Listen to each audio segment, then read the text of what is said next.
saying those words, you know exactly what I'm talking about. I thought I knew who all the awful fan bases were, but every year, every season, when a different team seems to emerge from obscurity, I always discover new awful fan bases. And this year, it's the fucking Pittsburgh Steelers.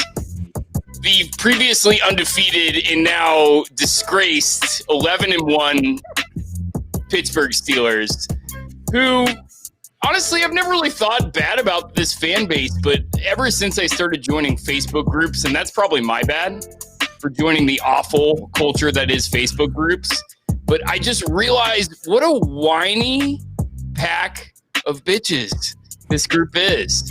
And joining with us today are two Steeler fans, Brandon and Marcus. So, and one of the whiniest bitches. Yeah, honestly, I don't know. I think a lot of Brandon's is act.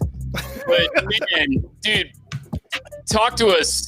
Whiny fan bases in general, and the Steelers. Well, first of all, Brandon and Marcus, you guys are Yinzers. Have you guys acknowledged that Steelers are whiny fans, or is that all in my imagination? Well, without a doubt, but you're having that with every single team. I think everything is starting to get progressively worse and worse with the internet trolling, man, because you get 13 million people. The memes are flying. One loss, and you get 88 different versions of why your team sucks. It's all about getting under each other's skin. Right. But from the Yinzers, I do know, they a little too proud to admit when they get stomped on, but it's seeing it everywhere, man, everywhere. To go with a Mike Tomlinism, the standard's a standard, you know, and you know, when we feel like the world is against us, we're going to let you know, because how dare you come at the king? You know, we have the most Super Bowls. We have one of the highest winning percentages. You know, so yeah, I mean, we have earned the right to whine. We will continue to whine, and we'll be unapologetic about it. Because that is who we are. That is what we do, and you better get fucking used to it. Because here we are. So you know you have as many Super Bowls as the Ravens during your lifetime, right? See, that's a great point. That's where I always get tripped up on when you talk about like the Yankees and the 49ers fans and some of these teams that won before the salary cap era. And to me, you know, you break the NFL into era. There's three eras. There's before the merger. There's from the merger to the salary cap, and there's salary cap to now. And if you did all your winning back when there was no salary cap and you could build these dynasties and not have any maneuvering to lose them, you build a steel curtain, and a schmuck like Terry Bradshaw can win 4 Super Bowls. I mean, so here's the thing I get caught up with, and when they say, "Oh, during your fucking lifetime," Drew, why are you a Vikings fan? Because I'm from Minnesota. Why are you really a Vikings fan? Because I'm from Minnesota. The correct answer, all the Super Bowls. The correct answer, and when you're not just trolling, is because your dad, right? Like, I'm a Steelers fan because of my dad. You know, I've watched games with him. I've had discussions with him. You know, I mean, it almost comes up at every family event. So, I mean, yeah, I didn't get a chance to watch, you know, the steel curtain Steelers. So, but I got to experience that through my dad. How old is your dad? In my head. My dad is in the 60s. See, my dad's in the 60s too. So your dad was like 6 when they won their first Super Bowl? He was born in 63. So, you know, when they went in the run, he was in high school where we all loved our teams. 9 to 15. Yeah. Where we all became real big fans, right? Like, I never knew more stats than I knew when I was 9 to 15, you know? Sure. So that's why I don't get the whole, oh, you know, during your lifetime. I'm not a fan. You know, I moved from Pittsburgh when I was 4 years old. You know, I mean, if we want to talk about like where I'm from, I should be a fucking Colts fan, but I'm not. Hold on, I think we're getting a little bit off topic. So I want to get back to why are the Steelers this year especially annoying? Because the Steelers have been good in the past, but there is something different about Steelers fans this year. And it's bizarre because we have a Facebook group and everybody either claims to be Steelers fans or Steelers haters. And everybody thinks that everybody else in the group is everybody on the other side. By my count, there's a lot of Steelers fans in that group, and yet every Steelers fan's like, "Man, there's so many Steelers haters in here." Like, I think it's a level of anxiety. I think they know that their window is closing, Yeah. And if they don't win another Super Bowl with Big Ben, the path to be the first to 7, which is something that they think is important. And the Patriots have ran up behind them. The 49ers are right there. The Cowboys could go on a run and pass them. I think that's something that really makes them anxious because football is such a Pittsburgh identity. It's all about trolling though. You're giving it's all it is. That's why people are feeding into the bullshit. So take for example, growing up, my older sister, I used to love doing shit to piss her off, and I still do because I get a big reaction. So Steelers fans are either responding or instigating it. Maybe a lot of people just don't have enough shit to do with their day, and really don't follow the sport, and it's their history, it's the team, which is why I just can't take anything serious. But that's why everyone's so pissy on both ends of the spectrum. Yeah. Well, I mean, I think Derek hit it, in the head. I mean, our literal bridges are the color of our sports teams. Like Pittsburgh is their sports teams are so much of what goes on in the family dynamics and the friend dynamics as a city, as a culture, So I think, not that it means much. I mean, that's literally a snobby, obnoxious take in and of itself, but it does make up so much of people's personality and identity, and people take it personal and people take it overboard because that's what you do when you get too emotionally attached. Yeah, I think here's my pragmatic view. My personal view is go fuck yourselves. We're the best. I personally think it was the undefeated thing. I think that played a lot into it. I think if they would have lost their second game and then won every other game and they're 11-1 now, it's a completely different thing. Derek talked about it last time, with the Patriots.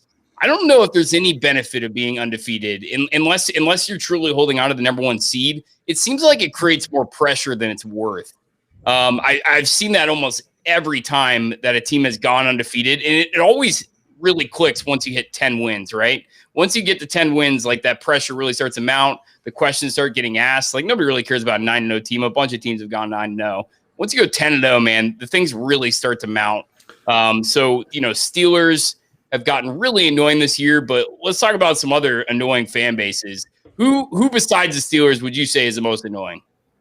I think it's hands down Dallas, and to me, it's the combination of not only being annoying but not having the winning pedigree to back it up. Because you look at some of the other annoying teams. Yeah, Seattle's annoying, but they've been good for a decade. Patriots fans have become annoying, but they've been good for 2 decades. The Steelers have consistently been a model franchise. Yeah, they're annoying, but the Cowboys have been annoying and fucking terrible on the field. Yeah. When you think about it, think back to like the 2007 season with New England, right? When they went undefeated during the regular season. You know what kind of phone I had? I had a flip phone where we were playing Snake. I think that's why everyone gets so like intense now, because everythey's so active and you're connecting to so many people, and it's really hard to think that 5 years ago was that big of a difference. But the way technology is advancing, man, it's killing well, not killing everyone, but like it's getting everyone real hyped up. And it could be just a product of, this kind of quarantine season where so much of people's lives is being lived virtually that you're in these fan groups. You're in like football and sports in general is like the only release we have right now. So I think people are even more dedicated and ingrained than they normally would invested. Be. Yeah, for sure. So Brandon built a pretty good list earlier. You got Cowboys, undeniably. I mean, historically, they're one of the worst fan bases. But equally annoying as the Cowboys, I think, are the Packers. And the Packers have had way more success than the Cowboys over the last 20 years, way more success. But they're still an underachieving franchise for what they've had. And so I think that has kind of played into it. Like, why have the Packers not been as prolific of a franchise as the Patriots over the last 20 years? You go from Brett Favre to Aaron Rodgers. You have 2 Super Bowls to show for it in what, 3 decades? Well, I think Aaron Rodgers is part of that benefit. And let's be honest, if you go from Brett Favre to Aaron Rodgers, you're fucking spoiled as a fan base. But I think he's also kind of a catch-22. Yeah, he's good enough to will you to a Super Bowl, to drag that team kicking and screaming to success. But he's taking so much money off the table. It's like the opposite of the Tom Brady model, where it's hard to build a team around him because he's taking so much of the capital. And he doesn't give a shit about it either. I mean, Not one fuck. he really is a me guy, and unapologetically about like his literally family doesn't talk to him. That's how much of a dick this guy is. And that's another fan base where like football is such the. What else do you know about Green Bay besides the Packers? Yeah. They have you ever heard of chicken hawk syndrome? So the chicken hawk is the tiny little bird in Looney Tunes that like he's small and so he's got like a chip on his shoulder. It's basically like Napoleon syndrome. Yeah, syndrome. That really is what Green Bay is. They have nothing going on in that town. The only good city in all of Wisconsin is Milwaukee. They know it. Everybody knows it. My old roommate in Indianapolis lived in Green Bay. He says the worst fucking city he's ever lived in his life. So, I mean, I've really never heard anything good about Green Bay. The only thing to do in Green Bay is go to Packers games. So them I get. But Dallas, who else did we name? The Patriots. Seattle. Yeah, Seattle. God damn. Especially Seattle. I mean, I think that the Patriots is tough because they were terrible in the 70s. My parents told the horror stories of sticking to the bleachers because it was so cold, watching them get absolutely just blown out. They were so bad for so long. Robert Kraft takes over in '94, and they've been successful since. Yeah. So when you have those two like really stark different eras, and the fact again, I mean they've been that good, and it kind of I think. Just the fact that Tom Brady was the face of that almost emboldens you more because it makes you feel like you're an underdog like Tom Brady, who came from the 6th round and did all this shit. And I think people kind of identify with that kind of blue collar underdog mentality, and they've become insufferable. And then on top of it, they've won in the other major sports too. The Bruins have been successful. The Celtics have won. The Red Sox broke the curse and won 2. So just as a general city, it's become insufferable. The snowball effect in Boston has become bad. I mean, they have a god simplex, and the Yankees sucked during it. It's just brutal. All of New York has just sucked during that run. I mean, the Giants lucked themselves into 2 Super Bowls, but what has any of the other New York teams done? Well, I mean, we'll praise the Giants forever. Like taking the Super Bowls from Tom, like good for you. Talk about rooting for the underdog. I'll rock a Giants jersey just for that. Imagine an alternate universe where Tom Brady has 8 Super Bowls, and a 19-0. Yeah. Well, I imagine a universe where they weren't cheating for a decade and a half, but that's neither here nor there. Dude, I think the Patriots are insufferable by product of their city because Bostonians are just fucking terrible. So I think that there's some fan bases that they're a product of their city. Philly is a product of their city.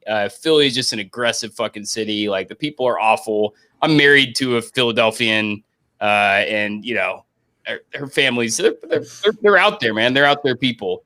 But yeah, Boston, but then there's Dallas and Green Bay and Seattle. Like Seattle, what a chill fucking city. Like, why are Seattle fans so fucking awful? I don't understand. And like Golden State, the Golden State Warriors. Have you ever met a Golden State Warriors fan? They're fucking terrible. Well, yeah. I mean, they don't even count, dude. No one even liked them until they started winning championships. And Seattle, like they got stomped for a long time too. And then Legion of Boom comes along, and then now all of a sudden you're 12 in a new stadium. But sweet uniforms, so I'll give them that. Who's the least annoying fan base out there? The Indianapolis Colts. Yeah. Man. I think that's why I hate them so much, because like I go to their games and they are so nice. Mm-hmm. Like you could literally hear a pin drop. Like I literally, like I'm my typical self, yelling, screaming, and they're like looking at me like this is how you act. Like literally, it's like tea and crumpets. Yeah. When you go to their games, their fans don't really throw up a fight. Like it's weird. Like living here, it's like, yeah. I try to provoke. Everyone knows I'm a fucking troll. I'm a provocateur. I try to get things riled up, and I absolutely can't get under the skin of Colts fans. Like, oh yeah, you're right. We're really not that good. Or yeah, actually, Chuck Pagano is like a bad coach. Like, or Peyton Manning did kind of underachieve, and I'm like, what the fuck, guys? Did anyone catch Brandon call himself a provocateur? Wow. Did not know you had that opinion about yourself. I guess it's true, but wow. Woo. I mean, it's definitely true. It kind of reminds me of him in Jacksonville, man, just going off on fans, and no one was like saying anything but responding. He was like looking at me, he's like, "Should I keep going?" I'm like, "Fuck it, let's go, man." So the Vikings play Pittsburgh in Minneapolis next year. We're all going. Oh yeah. You guys are going to see the Vikings fans are the most hospitable fucking fans on earth. It's ridiculous, dude. I'm more like Brandon. I'm like sitting there in the stands, like trying during Packers games, like fuck this guy. Yeah. He's wearing an Aaron Rodgers Cal jersey. Fuck this guy. Whereas everybody else is just like, yeah, but he's here, and like, you know, we're just, you know. Like, you should have heard me, Joe. I was like, you have stupid fucking hair. Your haircut's fucking dumb. So we would go down and see Patriots games in Miami. So I remember specifically we went down one Monday night when I was like 13, and after the game, some like 30-year-old tried fighting me in the parking lot. Sounds about right. I was throwing something at some Jaguars fan who was trying to talk shit at the beginning of the game. I don't even remember what the hell it was. We were so bombed. But I like threw a piece of food up and called him a bitch, and like hit his girlfriend, like landed right on her shoulder. They just wouldn't even look around. Fucking idiots. And I usually don't get that aggressive. Brandon just brought that shit out on me. Well, shit, guys. Now that we're on the topic, let's just go ahead and get it out there. The Steelers lose to Washington. I teased it out there last week. In fact, I was getting ready to drop a massive bet on Washington, straight up money line bet. I had a weird feeling about it. When we talked about it during the pod, you know, with Dupree going out and just kind of the way Washington has been playing, I had a really bizarre feeling about them going in. I'm curious to get your guys' take. Like, what went wrong? Is this something that you need to be worried about as Steelers fans? Like, what do you guys think? Well, I've got a lot of thoughts. One, there's two games going into the Baltimore game that got postponed. Two games that kind of worried me as like potential losses for the Steelers. And Washington was one, Buffalo's the other. As far as matchups go, Washington's really good up front. They're young. They got a lot of first-round picks in that front seven, specifically on the front line, and a highly overrated Chase Young. But Pouncey being out, that's huge. You saw our backup center snapping the ball into his own ass. And it gets kind of hard to prep, but injuries and you're just weak up front, man. And Brandy Fichtner is terrible. He's a little too cute, but I guess sometimes you just have to be cute when you're so bad on the run. But have the Steelers ever not hated their offensive coordinator though? Oh, I mean, from Bruce Arians to Todd Haley to now Randy Schfinkter. Yeah, we've hated every single one. I don't remember who was before Arians, but he sucked too. I was good. I was good with Bruce, man. I had my issues with Todd Haley, but you guys got to execute. With Bruce. Yeah, Bruce Arians. Yeah. How do you hate a guy that fucking brought you? I don't. I was good with him. I still root for the guy. But Todd Haley is another guy just got too cute. And you still see it a lot with a lot of coordinators, just trying to get a little too fancy, get away from basics. Just some of the shit that happens is inexcusable, but it really just comes down to take your L, learn from it, and go forward. The thing that worries me, I got to defend this. Why do you hate Bruce?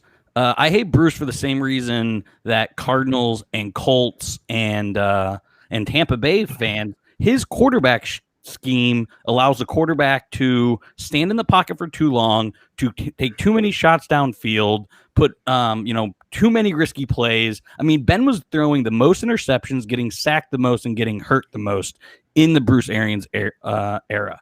So that's why I didn't. He absolutely put the quarterback in the least advantageous part for his own personal health when it's the most important position in the league. I mean, Colts fans hated the way Bruce Arians called the game for Andrew Luck, like literally almost got Andrew Luck killed for a season or two there.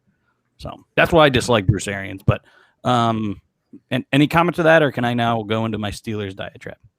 Go for it. I just gotta say this about Bruce Steelers. You wouldn't be talking about having the most Super Bowls if it wasn't for Bruce Arians. So, man, coming from a franchise that has 0 Super Bowls, spoiled. That's all I gotta say. Let's hear it, Brandon. So, I mean, for me, I'm not worried. I think it was a ticking time bomb. I sort of agree with you that the monkeys off the back. They were clearly playing unfocused, lazy, undisciplined football. Just little things. I haven't watched all of the all 22 yet, but like on that goal line stand, Eric Ebron literally just lined up too wide on that fourth down and allowed Chase Young to slip right in. Like if he hugs the right tackle, Eric Ebron's a big boy. He's not coming on there untouched. That's a little thing. David DeCastro and Chooks Okafor were repeatedly not picking up the right guys when they were stunting on the other side. Drops, penalties, all these things are little things in my mind that are correctable. Like, some teams have glaring holes, like the secondary's bad, or they can't get their offense in rhythm. Or I think the Steelers right now is death by 1,000 paper cuts, and they're all correctable. And I think losing, when you win close games, it's almost better to get that out of the way because Derek, you're right. I mean, they've looked bad. They should probably have 3 or 4 losses. But when you lose and repeatedly, or when you win and repeatedly do those little things incorrectly, you end up just not putting an importance on them. So, I think this was a humbling loss for the Steelers. And honestly, I think, we'll look back saying, yeah, that loss in Washington was embarrassing. It's all everyone talked about. And they responded, appropriately. Yeah, but it's the story of the Steelers since 2008. They lose at least 2 or 3 games to teams that don't win more than 5 games in a season. It's happened every single year, right? Every single year. That's just the NFL, buddy. I mean, but I'm saying, but there are some really bad teams they've lost to over time, and that's why everyone's talking about waiting for like the Tomlin game. Like Bill Belichick doesn't have a Tomlin game. Like the elite coaches don't ever have that type of game. But that's routinely lose to the Dolphins. You know what I'm saying? Like it happened. There's always these trap games in the NFL more than maybe any other sport. Yeah, I mean, they're all professional athletes. They're all the best at what they do. Like right. It's almost impossible to expect anyone to go 16-0. Like you just hope you're near the top and win some games in playoffs. I honestly not worried about the loss. Best thing to happen to the Steelers. I think the Steelers' loss is the best thing that ever happened to your season. I almost wish I think you guys would have been almost better off just dropping one a few weeks ago. Yeah, man, you got the monkey off your back. Who cares about the perfect record? Like, what do you want to fucking stick it to Mercury Morris? Like, fuck Mercury Morris. Fuck the perfect record. Who cares? In the end, it's stairway to 7 or whatever the dumb saying is you guys like to say. That's all that's important. Super Bowl is all that's important. Who cares about an arbitrary perfect season? I think you guys are better off. I think you'll learn from it. And but at the same time, I think there's a lot of fucking things to be worried about with the Steelers. Yep. From a DVOA perspective, you guys took a massive plummet on the defensive side. The Steelers have been dominating the defense according to that metric the entire season. It was by far the worst defensive rating performance they've done all year. So that's concerning. These injuries are starting to pile up, guys. Without a running game in the playoffs, here's what I worry about with the Steelers. How do you beat Patrick Mahomes? There's really only one way. You have to keep Patrick Mahomes off the field. You cannot do it with this dink and dunk offense that they have right now, especially with Deontay Johnson and freaking Claypool dropping all these catches. Like, what is going on with these drops? You guys have no run game. I think there's a lot to be worried about with the Steelers, and it goes beyond these just the one loss to Washington. I think there's some bad things to come. I do think you guys are going to beat Buffalo, but man, I'm worried about you guys. I really am. I'd be worried about a lot of things kind of long term here. I think that one, Bud Dupree, missing Bud Dupree is a huge thing because that lets people chip on TJ Watt. And I think the pass rush looked really bad this last week. So hopefully that's a one-off and not a sign of things to come, but it's 1-for-1 right now. And the problem with not having a running game, especially from a Pittsburgh standpoint, is New England got by without having a run game. There's teams that get by without having a run game, but they have had a different wide receiver personnel. They had a Wes Welker. They had a Julian Edelman. They had guys, Deion Branch, that could work the middle of the field, were reliable catchers, could catch into contact. I don't see that guy for Pittsburgh. And drops, those don't tend to really go away. Eric Ebron's had a problem dropping the football his entire career. Johnson doesn't seem to be having doesn't seem to be a really natural hand catcher, and I really worry about that once you start losing a feel for the ball a little bit in the cold, what that ends up looking like in the future here. Yeah, so I'm gonna stop you there on the pass rush. You are right on the run game. That's been an issue all season, and I can get into that. But I mean, on Monday night's game, they had 3 sacks that most teams would kill to have 3 sacks a game. If you have 3 sacks a game over 16 team season, you're going to have 48 sacks, which will put you in the top 5 every year. So they had 3 sacks. They had 7.5 tackles for loss. They had 10 quarterback hits. So I mean, I'm going to disagree that the pass rush was. But it's not a good offensive line. I think against a good offensive line, and they also the Redskins lose their best blocking running back in the first quarter. Gibson goes out with a turf toe injury, so that definitely changes the way you protect the quarterback. That's not a good offensive line. I think if you take that same pass rush and same time to get to the quarterback against a better offensive line team, somebody like the Chiefs, I don't know that you get to the quarterback there. And I mean, Alex Smith is the definition of an unmobile quarterback at this point in his career. Correct. I mean, it was playing on one leg. Yeah, but it's also quick passes. Honestly, I was nervous going into the game that the streak would end. Alex Smith doesn't get sacked all that often. They get rid of the ball quick, which is why I think his average completion was 2 yards downfield and finished with 290, about 205 yards after the catch. But I hate that guy. But there's everyone's got concerns. Everyone's got concerns on their teams, but just got to get coached properly. And I definitely think that everybody has problems, and I don't think that Pittsburgh's are more glaring than anybody else is. I'm just worried because Pittsburgh's don't align to good playoff football. The place that Pittsburgh has weaknesses is usually places that need to be a strength in the playoffs. Well, and also don't forget that I think it was the 3 or 4 games heading into Baltimore before Pouncey and Connor both went out with COVID. The Steelers are averaging over 120 yards a game for that month. Sure. So that Pat Pouncey is going to be huge. So, and honestly, it's probably good that he got COVID. Like, it's never good that anyone gets it, but he's a guy who generally tends to get hurt late in the season, so maybe that rest will be beneficial for him, and the boys Drew, going forward. Real quick, how did the offense take a dip in DVOA? Because it wasn't the Steelers' defense that was the issue Monday night; it was the Steelers' offense. The defense was on the field permanently, pretty much. Yeah, the Steelers' offense actually took a bump upward 0.6%. The defense took a negative 24%. Yeah. If you watch that game, I mean, Marcus, we had to have 5 3-and-outs. I mean, we had 3 3-and-outs on the first 3 drives of the game.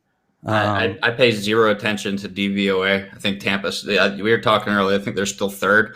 I think they got rolled by the Saints, gave up 38 points and didn't budge. Gave up 20 points, and they had short field on a couple of those drives. There's always outliers in any advanced metric. But if you look at the rest of it, I mean, I agree that Tampa is an outlier for sure, but everything else checks out. According to DVOA, New Orleans is number 1 by far. Like, they're running away with it. It's ridiculous. I couldn't agree with that more. They have a 10% edge over Kansas City, who's number 2. And then number 3 is Pittsburgh. And then Tampa at number 4. Sorry, they're actually at number 4 this week. They slipped from 3. And then the Rams, Packers, Buffalo. It's hard for me to argue with every one of those. Honestly, I would argue that exact order. I actually love that order. I think the Rams at number 5. Dude, what about the Rams, man? They are. I know they kind of inched it out against the Niners last week, but they seem to get better and better every single week. I'm curious to see how this week goes, honestly, because for whatever reason, New England's deciding to run against what would be beneficial for them, and now they're starting to win a bunch of games and beat playoff hopefuls and teams that on paper should be better than them. So I think the Rams lose. I mean, I don't know when this is going to come out, so most people will already know if they've won or lost. But I think the Patriots win this game tomorrow. On a short week, I kind of like New England too. Yeah, that's very interesting. It's going to be tough, man. I'm a big fan of the Rams defense. This is just watch out for this being a score comparable to the Super Bowl a few years back, 6-3. It's going to be an under 30 game easy. Oh, Sure. yeah. All right, guys. Well, we're 3/4 of the way through the season, so it's at this point. Let's start giving our projections. So, just throw out who's winning the Super Bowl this year. I'm still running with the boys. They were my preseason pick. They were my pick week 10 last season. I'm not concerned about the loss. I still think that they're better than the Chiefs. Linebacker stuff there, but Steelers are my pick. Yeah, I have two future bets in right now, and one's for the Chiefs and one's for the Steelers. I definitely think an AFC team wins it. I think the NFC team is a mixture. Like I know they say DVOA says the Saints are the best, but personally I'm more scared of the Packers. But I also think the Seahawks can beat and lose to anyone. So the NFC is just nothing there. To me, it's the Chiefs or the Steelers. And it's going to come down to Patrick Mahomes, honestly. So, no rocket science there. I think I have to go Chiefs. I don't know. Drew Brees, even before he went out, wasn't super impressive. He kind of had an up and down start of the season, and their passing game just isn't what their passing game has always been. Defense is great, no doubt about that. Running game can be a little hit or miss. I don't trust the Saints to run a gambit in the NFC playoffs. I don't know that they necessarily make it to the Super Bowl. If they make it to the Super Bowl, I think it's kind of a coin flip between them or the Steelers or the Chiefs. But just going on my gut, I think the Chiefs get back, and I think the Chiefs win. So I'm going with New Orleans. I actually do buy into this DVOA. If you read the articles, by the way, they're associated with their rankings every week. They're fucking hilarious. This article actually gives you an exact format for how they want you to complain about their rankings, which is fucking gold. These guys are clearly hilarious, the Football Outsiders. But I actually do buy into their ranking that New Orleans is that much better than every other team. Listen, guys, New Orleans coasted the past 3 weeks. Granted against Atlanta twice and not even a quarterback in the Broncos, but I don't think it's said enough what they're doing with Taysom Hill and really just dominating Atlanta twice. Their defense is better than it's ever been. Currently ranked number 2 according to this metric. Their offense is good, and I think it's going to be even better when Drew Brees comes back. So Drew Brees kind of resting up. He comes back in. I really, truly believe that New Orleans wins. In fact, I'm just going to call it right now. NFC Championship, New Orleans Rams. AFC Championship, I'm going to go Pittsburgh Chiefs. Yeah, I want a Pittsburgh Packers rematch so bad. I mean, if Rashard Mendenhall doesn't fumble that ball in the 28-yard line, Steelers go and score and win. So that's where my heart is. But I don't think how you can not go. In my mind, Saints Chiefs with the Chiefs winning. Yeah, man, it's going to be interesting. It is a very interesting, down the road. I don't think we need to talk about MVP. No. We don't even need to talk about that anymore, man. Patrick Mahomes is going to win MVP this year.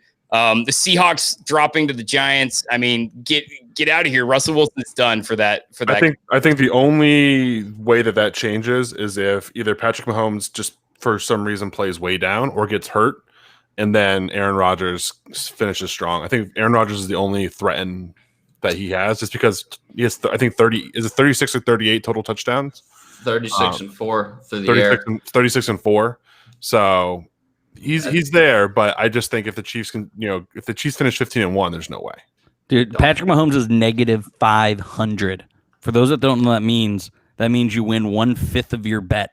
So you bet $1, you win $1.20. That is how big of a favorite Patrick Mahomes is. Not worth betting on an injury for that kind of return. No.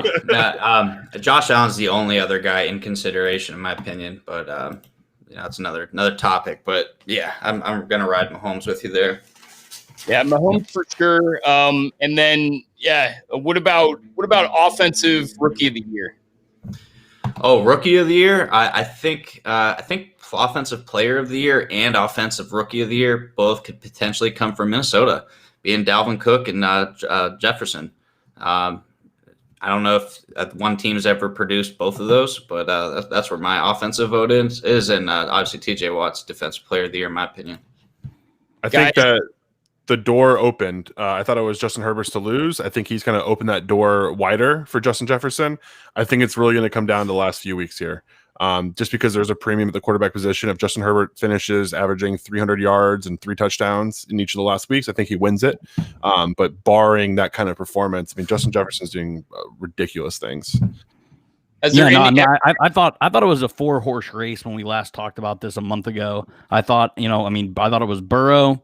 I thought it was Herbert, Jefferson, and Claypool.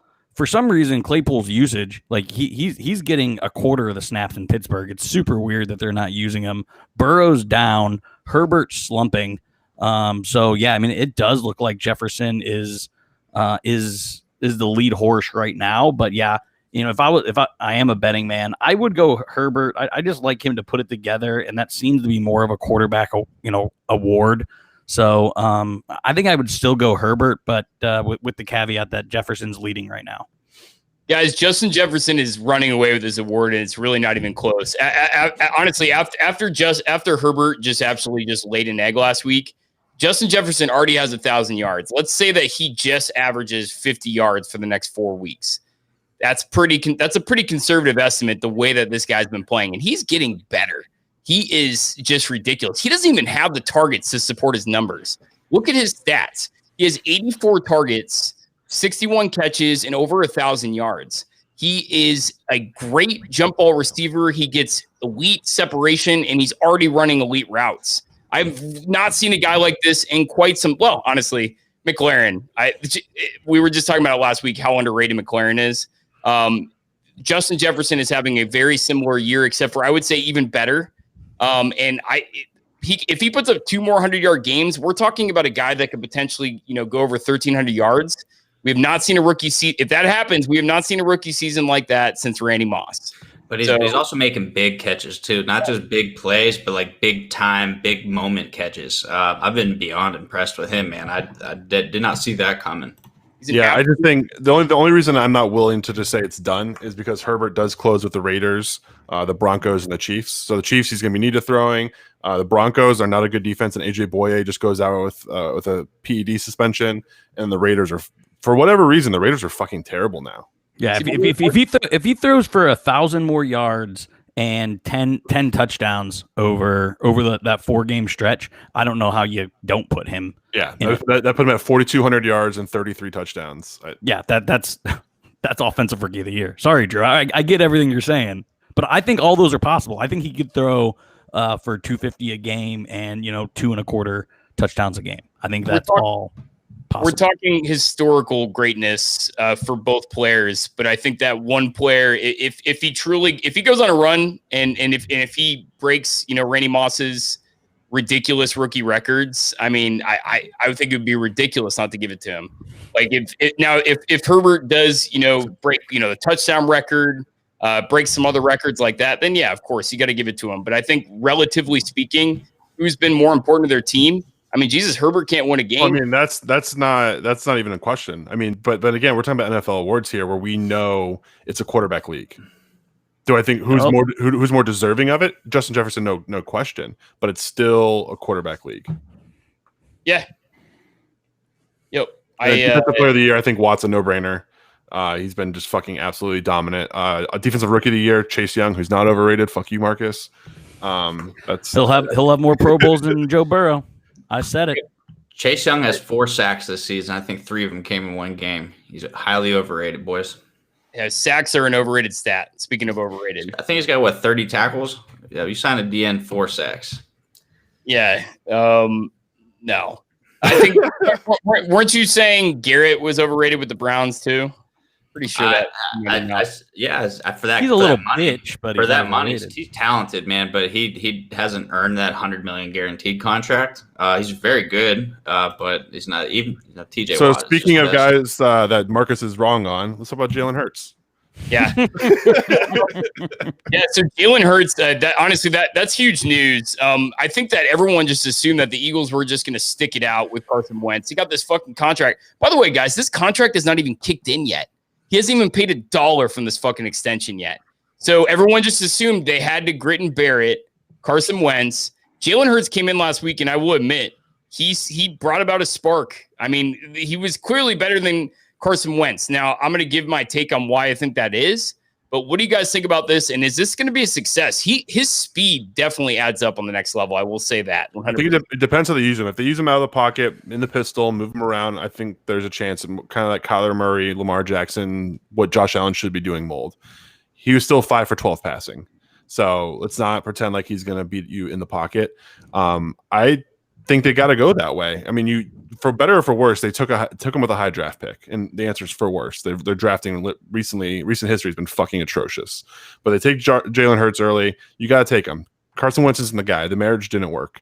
Now, I think Carson Wentz still has some rubber left on the tires. I think he can go somewhere else in a system that's a little more pocket oriented, does a better job of protecting the quarterback, and he has the opportunity to be successful.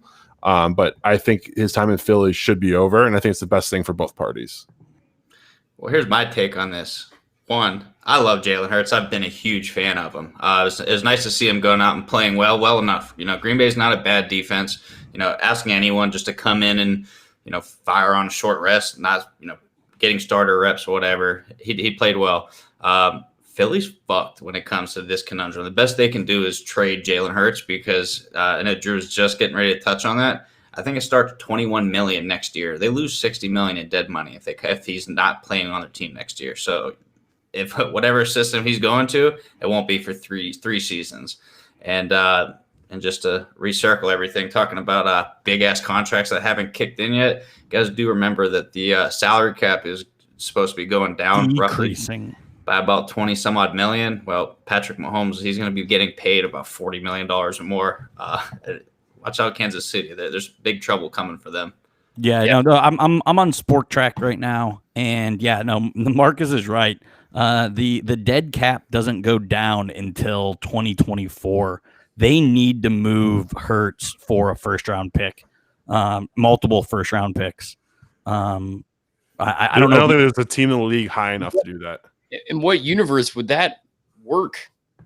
I mean, maybe it's not a first round pick, but they got to get at least. He was a second rounder last year, and now his only body of work is he went 5 for 12. Yeah. No, it's a tryout season. Worst case scenario, he's going to be ready at the helm for the next season, maybe two. They literally can't move. They can't move Wentz. Wentz is their quarterback for the next 4 seasons. Now, how does that guarantee if he gets moved to a different team that the salary cap hit goes with him? No, so the base salary stays the same. The dead cap stays with the team. I see. All right. See, you meant to say move Wentz. You said Hurts, and I was really confused. No. I meant move Hurts. They can't move Wentz because of the dead cap. Dead cap stays with the team. First round picks. How? What? But they still have Jalen Hurts under a rookie deal, so they can still do it. I know, but who's going to trade a first round pick for Jalen Hurts? Nobody on earth. I mean, he looked average last week. But here's the thing. Here's why they have to start him. Protect Carson Wentz. He's still your asset, right? So their extension starts next year, or his extension starts next year. You have to understand that this is one of the worst offensive lines in the league. And just like what Derek was saying, Carson Wentz is not built for this offense. They need to try and restart in the offseason and build an offense around him. It's really their only fucking shot. They can't trade Carson Wentz. I've heard this fantasy about trading him to the Colts, like as if there's any world where this is going to work. It's not going to fucking happen. They need to build an offensive line in the offseason, acknowledge that Hurts is the only thing that will work in this offense because any quarterback that's playing is going to be running for their life. That's why Hurts kind of works here, is because you see him in that offense, he gets the ball and he's immediately fucking running, immediately scrambling like that. He's got the speed to get away from defenders and Carson Wentz doesn't. So I think, this season's done. What are they going to do? Go to the playoffs and fucking lose an embarrassing loss at home? Like, get out of here. Like, go get a top 4 pick. Exactly. End that pipe dream. Build your draft picks. Go fuck up another draft, Eagles. We were looking at the Eagles drafts for the last 7 years. It is embarrassing, folks. Like 2/3 of their draft picks aren't on their roster right now. Ever since they traded those 2 first-round picks for Carson Wentz, that fucking franchise has been on a ride of a lifetime. And they got lucky. I'm telling you, this is a bad franchise that fell upon a transcendent roster. and I don't think we're ever going to see it again. I think the Doug Peterson era is over. I think the Carson Wentz era is over. I think we're about to see an embarrassing fall from grace. We're already seeing it, but I think it's just going to get fucking worse and worse and worse. They've made these marriages that they can't get out of. They can't fucking get out of these marriages. Like, it's like when you propose when you're drunk. Who's ever done that? So just real quick, I had to do some research because I listened to some quarterbacks that got a first round pick, and Drew, you should know this. Sam Bradford went to Minnesota so maybe multiples was wrong for a first round pick. You're comparing Sam Bradford and Jalen Hurts. Carson Palmer went from Cincy to Oakland. Jay Cutler. So you've just named 2 former number 1 overall picks. I don't see where you're going with this. Jalen Hurts does not have the pedigree. He doesn't have the stats. Who's going to trade a first rounder for? And let's look at a more recent example. The Arizona Cardinals take Josh Rosen with the first overall pick, and then have to dump. I think they got like a third for him heading to Miami. Yeah, I mean, if the Colts win the division and they have a bottom 10 pick, I could see them trading for Hurts. I could see them trading a first for Hurts. If they have a bottom 10 pick, if they have anything 22 or below, I could see the Colts doing that. God, why not just roll the dice in a really good quarterback draft? It just doesn't make any sense. They could use a first round pick in another draft and trade up and try and get a quarterback now. I don't quite understand the logic. Nobody's going to trade a first round pick for Jalen Hurts. There's a quarterback coming in this draft from North Dakota State as well that's going to bomb in New England when they finished 8-8 and snag him as 15. Man, he's so overrated. Yeah, who does he kind of remind you of? There's always these guys in these smaller schools. Honestly, I saw a Josh Freeman comparison. Stature, great arm strength, but I'm watching some of the highlights, watching a little bit of film on him. Terrible footwork, and just like any athlete, the basics and the mechanics really translate it into the next level. Not just being better than everybody, like his arm talent. There's going to be a lot of work for that guy. Carson Wentz, also from North Dakota State. Yeah. He kind of reminds me of Jordan Love, and I'm not talking about the way that they play. I'm just talking about his transcendence into just all of a sudden being in the conversation of one of these guys that could go. And look how bad Jordan Love looks. You got to be really weary of these small college quarterbacks. I know Vandy plays for SEC, but when Jay Cutler came out, I was like, what the fuck are the Broncos doing? Everybody saw something that I never saw. He ended up being a one-time Pro Bowler in his entire career. You got to watch out for these small-time colleges and these rising talents that just kind of seem to come out of nowhere. They rarely work out. Rarely. But there's a handful that I would take too. I mean, I would take Tony Romo. I would take Josh Allen. I would take, Southern Mississippi? Isn't that where Brett Favre went? Yeah. Like, there's some guys. There's some small school guys that rise quick that I would take. See, but you wouldn't have taken Romo. Nobody took Romo. Cowboys didn't even take Romo until what? No, but I'm saying like looking back. Yeah. I know. Yeah. Of course. Yeah. I mean, in hindsight, I would have went back and taken, God damn, why am I blanking on his name? Alcorn State. Steve McNair. Yeah. Yeah, I mean, if the Patriots go 8-8 and take pick 15 and they take the next Josh Allen, I'm very happy with that. Yeah, I'm just saying, like, they seem to not work out more than they do. Yeah. No, I you mean say that about quarterback in general, though. I mean, that's for sure. Yep. Yeah, I mean, how many get taken every year? 13, 14 get taken every year. You can say that about every Alabama quarterback. So guys, I want to get your take. I don't know. I watched the whole game. I don't even know why. There was 1 minute left in the fourth quarter. Have you ever just watched the whole game? And you're like, why the fuck am I watching this game? This is a terrible game. I was drinking wine and putting together an IKEA end table. Yep. I watched the entire Ravens-Cowboys game last night, and holy shit, I've never seen a team crush another team so badly and still be so unimpressed with them. I think the Ravens are in trouble. Lamar Jackson had 107 yards passing. They steamroll him on the running game, but holy shit. All right, first of all, the Cowboys seem to be getting worse. Is Mike McCarthy done? He's got to be done, right? How fucking bad? Got to pull the record. I don't know how he even started to begin with. Like, I don't know how why they thought that was the right move for the Cowboys. But yeah, he's got to be fucking done. He's terrible. I called it from the start because he got the Super Bowl ring. That's why. Crazy what one ring can do for you. Yeah, I know. But I'm telling you, man, Dallas is making a push to have solid capital to move up for Justin Fields at 2. Yeah, Just telling you, that's still my take, and that'd be the best thing for Dallas to do. Can you can tag like a transition tag. They can tag Dak again, can't they? Yes, they can. Do you tag and trade Dak if you get Fields? Well, without a doubt, you tried to. But I mean, you're talking what he was going to be wanting close to $40 million a year, which, as we just talked about, the cap's going down. That's rough. That's just over 20% of your entire salary cap, and there's just too many things going on in Dallas right now.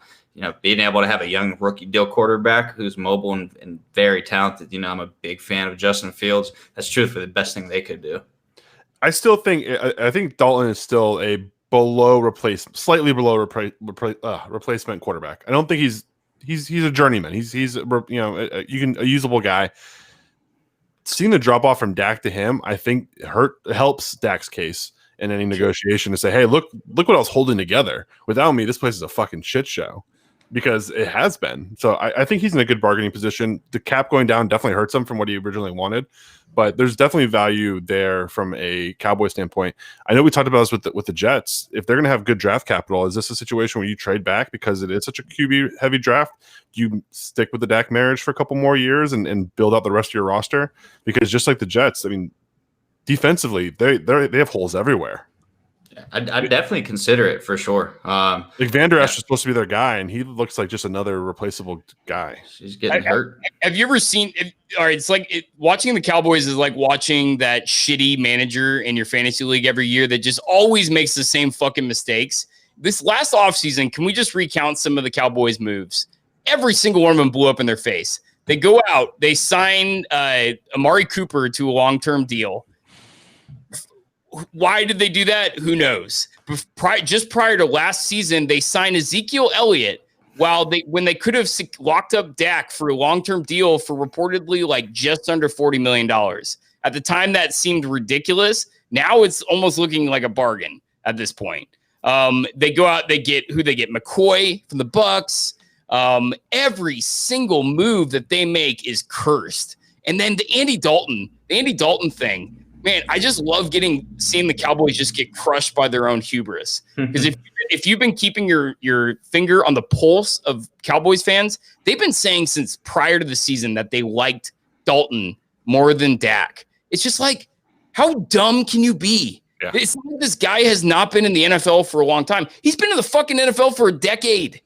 He's been in the NFL we already know exactly what Dalton brings to the table. Like, what is that all about? I don't understand it. And it's so satisfying. A lot of teams, they keep succeeding despite their bullshit. Patriots. But the fucking Cowboys, they're one team that you always get the payoff with the Cowboys. All their moves, they always pay off exactly like you think they're going to. But I think that's a perfect example of like two opposites. Patriots have a system. They know what kind of players they can get. They know they can get discount in certain positions because they have an identity for that role, and they know how to piece together 2 or 3 guys. It's fucking Moneyball.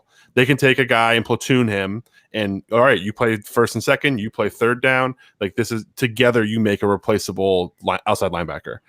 The Cowboys do the opposite. The Cowboys okay, well, we just signed Amari Cooper to a huge deal. We have Gallup. What are we going to do in the first round? Oh, let's go take another wide receiver. We have no defensive secondary. Like, it's just they make the wrong decision at every turn. Yep. With no identity. They just piecemeal together all these guys. I mean, what role? You have Amari Cooper on the outside. You have Gallup, who's an outside. And now you add another outside receiver. I don't understand. Like, fill team needs. Yeah, like CeeDee Lamb's going to be a stud, and yet it was still a terrible draft pick. Yeah. Right. Fucking weird. It's weird how they do it, man. They're all about, they want their next TO. They always want these splash players rather than just making sound football decisions. They build the best offensive line probably in the history of the NFL, and they just let it crumble one year at a time instead of just plugging the gaps in it. The Cowboys are their own worst enemy. They can't get out of their own way. I love it. But does anybody love it? Everybody loves it. Jerry Jones does, man, because he's getting paid with the splash picks, splash signings. That's all that is. It's making him money. Stupid as hell, but hey, if you're making money, is what it is. He's got his rings. He's like the new Al Davis. Can we talk about how the Ravens are going to blow the doors off the Browns on Monday night? And Vegas thinks so. put it this way. The Ravens just looked awful against the Cowboys. They haven't played well for a while. Vegas has them as a 1.5 favorite on the road. If that tells you what people think of the Cleveland fucking Brownies and Baker Mayfield, there is like Drew. I know you got a pretty funny shtick, and it's hilarious. Steelers are the worst 11-0 team. They're still the worst 11-1 team. No. Sorry, that's Marcus's shtick. He started that. Well, I just Marcus Marcus started that. Well, it's funny, but I mean, the Browns have to be the worst 9-3 team to ever be 9-3. They are absolute phonies. And Vegas knows. That's why they're putting Drew. How bad were the Ravens last night? Yeah, they're horrible. And yet they doubled up the Cowboys score, but the Cowboys are that bad that you can't buy anything into that. So, I mean, I think the Ravens are absolutely going to blow the doors off the Browns. I think this is one of the games where the Browns put up 6, 12, 13 points, and the Ravens do almost exactly what they did last night. How did the fucking Ravens score 34 points? That offense was so bad, but I think they do it again. I think they beat the Browns 31-13 on primetime on Monday. Yeah, Stephen A. I love that too. Yeah, you can't run like that against the Browns. I don't think they're going to blow the doors off the Browns completely. I do think they'll win. They won very soundly, by the way, last game that they played them. But the Ravens are so much worse than they were last year. Weirdly enough, their defense, I think, might actually be even better than last year. But that offense, dude, is bad. They are even worse at passing this year. It's I don't even know how their receiving core got worse, but it did somehow. And Lamar Jackson, dude, I sent you guys a video of that one pass he made. That was so fucking bad. Lamar Jackson, no pressure whatsoever. He made a beautiful dime pass just a play later, by the way. But he threw this ball at this guy's ankles. He was fucking wide open on a cross route and just dropped it right at the guy's ankles. I'm like, what are you doing, dude? Like, he's not a quarterback. And he's just going to continue to get exposed, I think. He's throwing 63%. That's his completion percentage. That is horrendous. And especially when you figure out he's only throwing for 63% is bad. If you have like a 15-yard, a 12 to 15, you have some down the field taking shots. His average is 7 yards and he's still throwing 63%. That's horrible. Well, they desperately miss Marshall Yanda, but just like I said earlier in the season, Lamar Jackson's just a fast Alex Smith, man. You can't throw the ball downfield. I'm sounds bad, but it's very accurate. 20th in QBR. Unlike deep ball. They don't have Ozzie anymore. They don't have their draft whiz anymore. They have a quarterback that I don't think ever gets better at passing. They have no wide receivers. They have a really good defense, but are they going to continue to supply that defense with talent? I think we might be seeing the end of the Ravens, dynasty. Well, whatever the fuck we've seen out of the Ravens. They've been weirdly up and down, and they stole that last Super Bowl. They really did steal that Super Bowl. But I honestly think, dude, there's nothing to worry about with the Steelers or the Ravens for a very long time. I think that they're kind of done. Yeah, I agree with you. I think they're going to be playing good defense because they are still getting young talent like Patrick Queens, and he's progressed pretty solidly throughout the season. But showed Hollywood Brown, whatever. If you look at him on the field, like Tyreek Hill's small, but Tyreek Hill's stacked, and he looks like an athlete out there.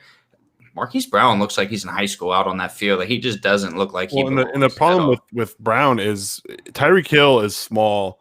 And he's a speedy guy, but he runs good routes and he converts. He catches the fucking football. Brown does not. Brown doesn't get separation. He doesn't use his body to create room for him to make a catch. He runs like 3 routes.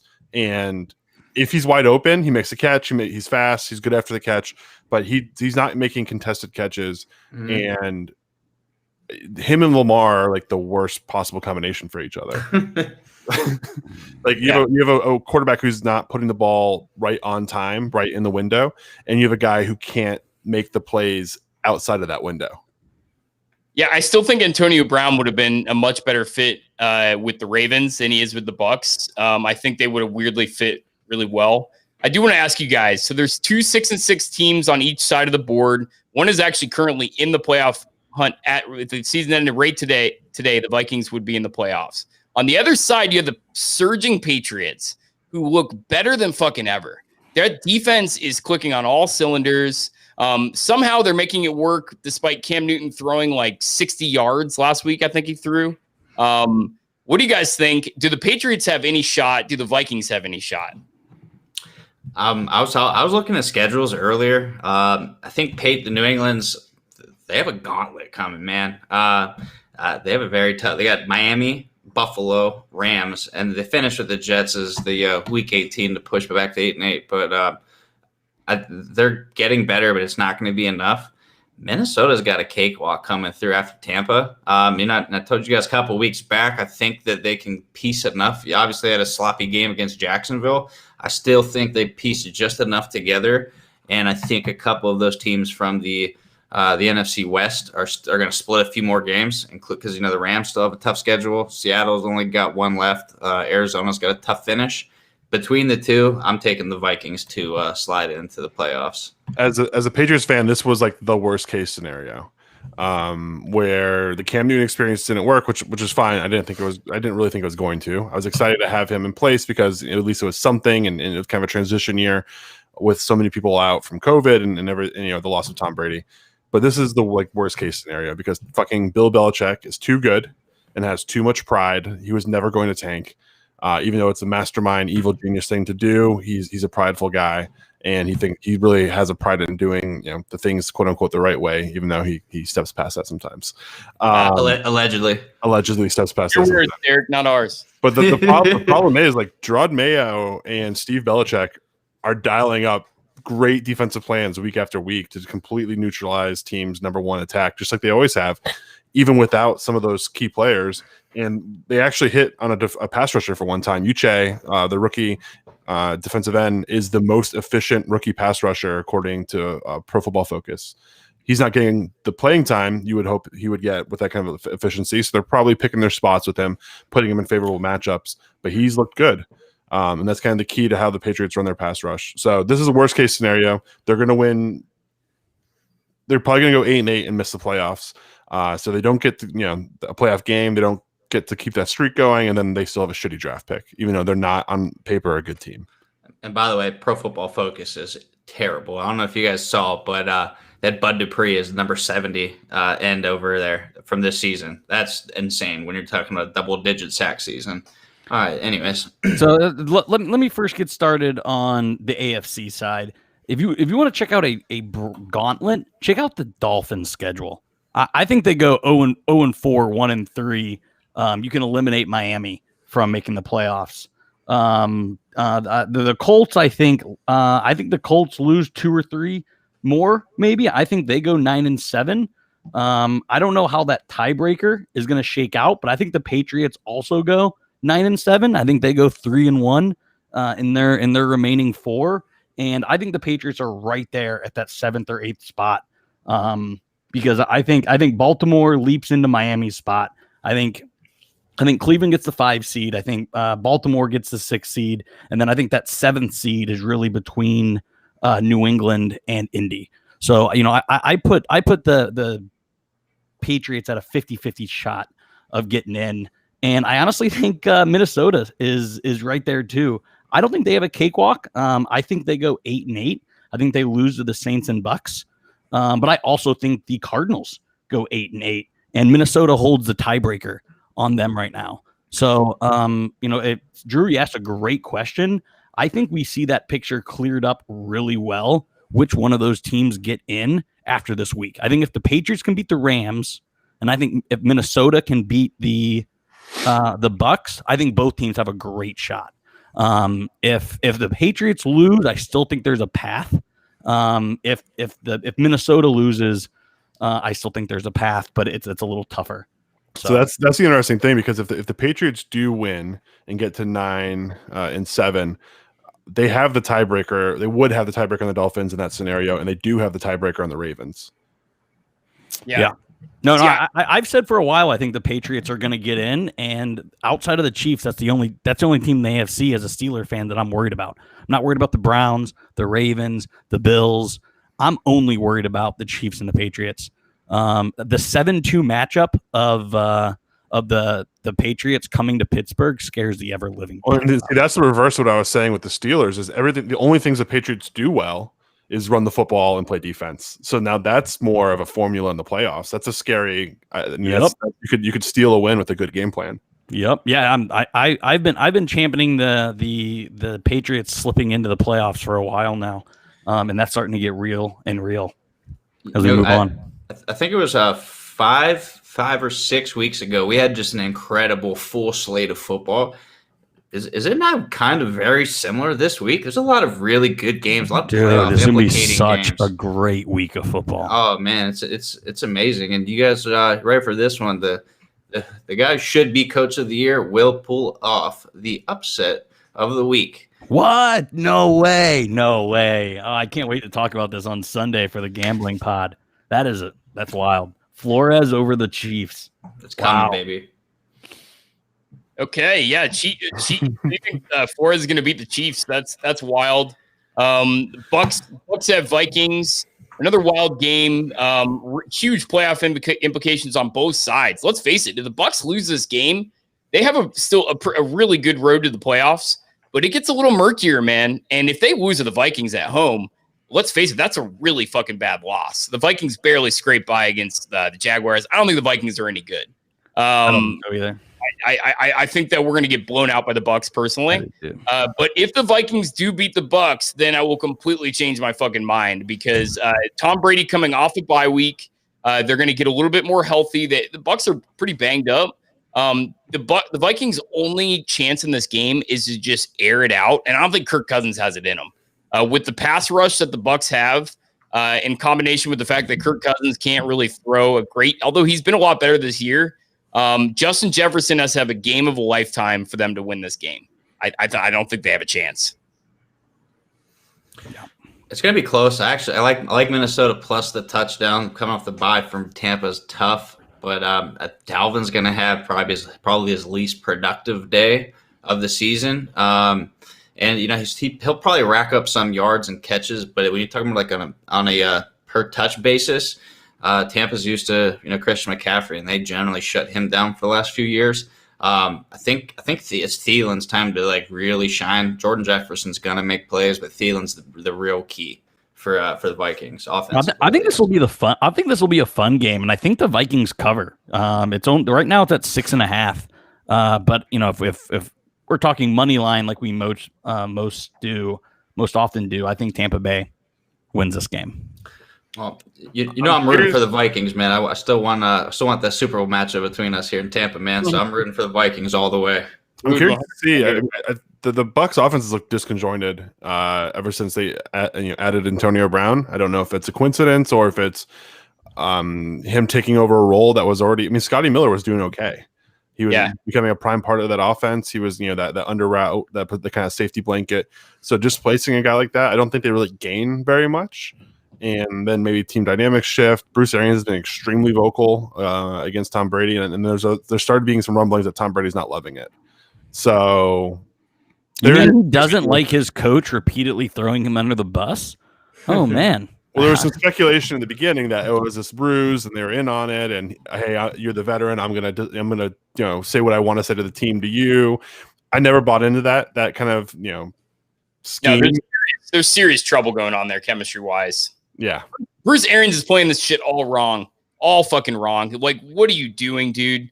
I just don't see. You don't bring in Tom Brady and not give him the keys of the offense, dude. What are you doing, taking things public? This guy just came off a 15-year career where nothing went public.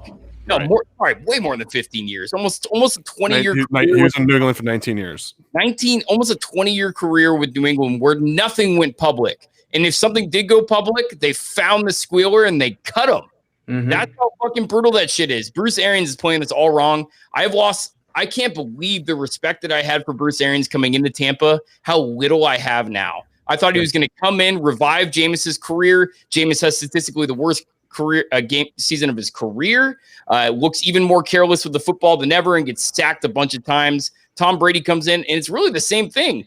Tom Brady's throwing more interceptions than he's almost ever has, and I can't believe the level of respect I've lost for Bruce Arians over these past few years. It makes you look back and think, okay, so before I thought Bruce Arians was this great quarterback guy. He was a good coach, everything. And then you look back and like, okay, well, what has he worked with?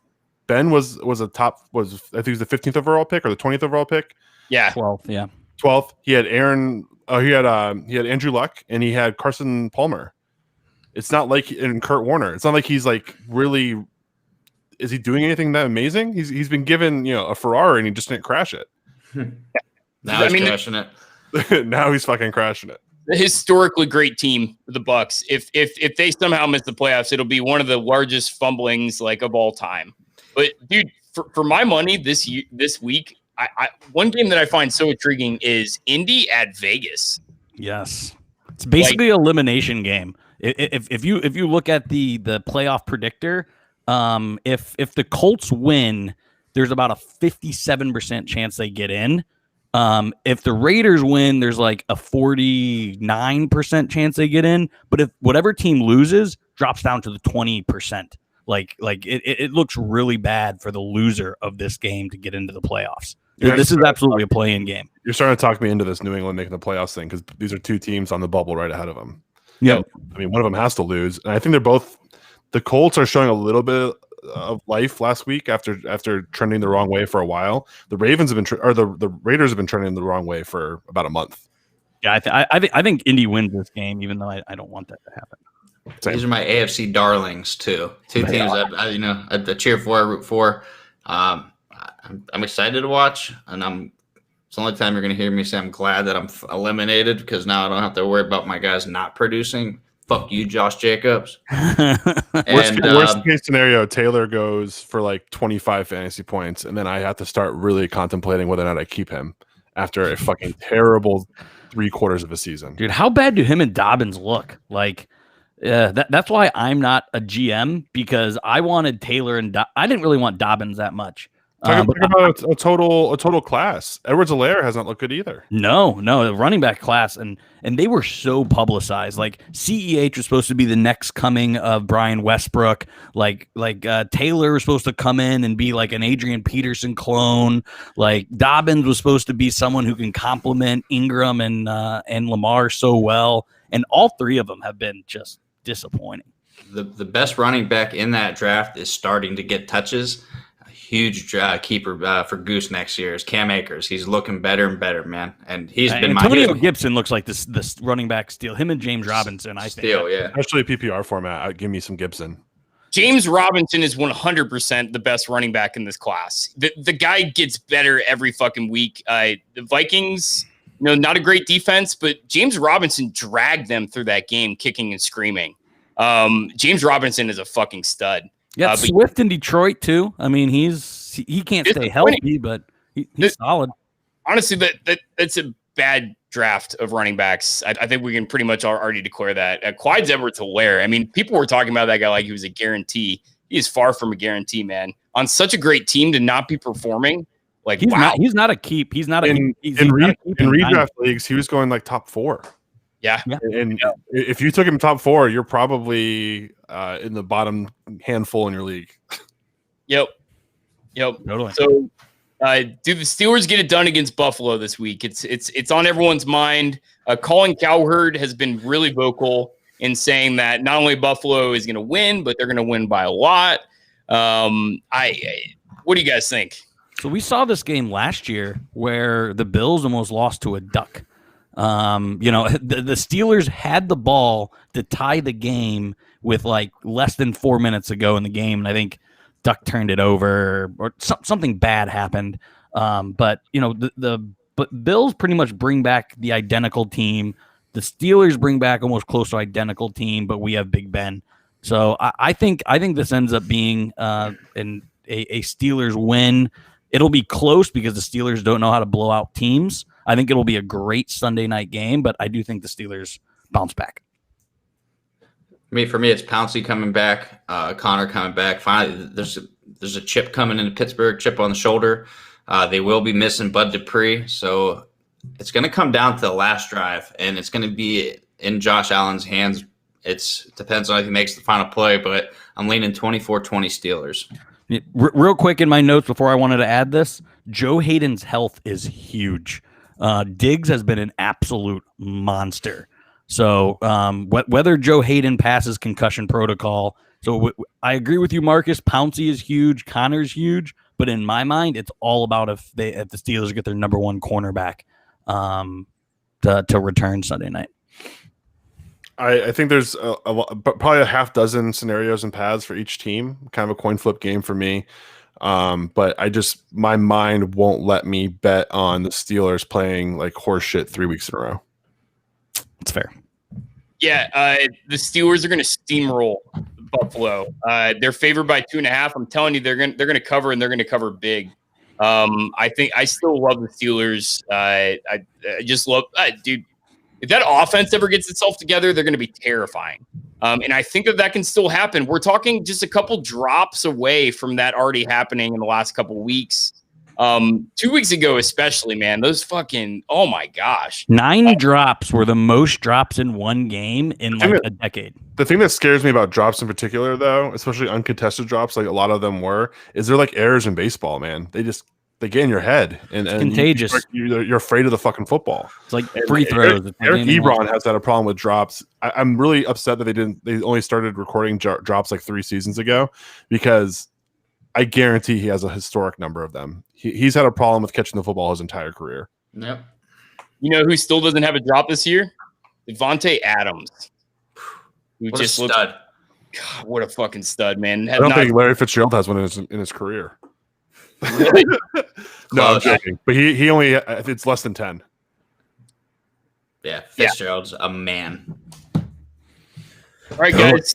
Anything else you want to wrap this up? But to Tunisia means we're wrapping this bad boy up. Wild fucking week again last week. I'm sure it's going to be even wilder this week. Whatever you think you know about any team, you don't know shit. Let's just all accept that. The Cardinals, they continue to fall 6-6. The Cardinals are probably going to be the best team for the rest of the year. Who fucking knows with this league anymore? Who knows? Any closing thoughts? Washington keeps it rolling. They win against the 49ers. I'm glad hockey's going to be back the 13th of January, and I'm also glad that the Big Ten did the right thing and let the best team play in the championship. All right, guys. From all of us here at the Sports Memery, have a great night. Adios. See ya.